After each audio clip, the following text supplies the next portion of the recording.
ስትመለስስ በእናትህ አብረኛ አይደለም አጥንቃ በቃ ተላክም አታርገው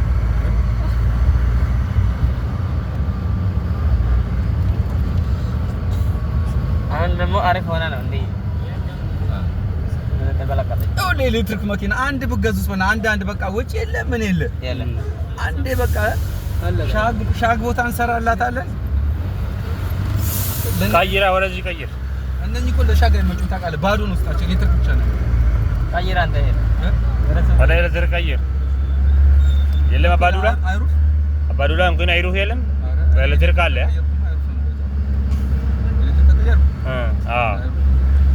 ማታ ትሞላለህ ቻርጁ 9 ሚሊዮን ብር ቻርጁ ርካሽ ነው አላሉም እንደሱ አዎ ቻርጁ ርካሽ ነው ቋሉ 9 ሚሊዮን ብር ርካሽ ነው ከቀረጥ ነፃው ነው እኮ ነው 10 ሺህ ብር እኮ ነው ወደ 16 ሚሊዮን ምናምን በኢትዮጵያ ውስጥ መነዘር ሰውየው የቀረጥ ነፃ ነው ኤሌክትሪክ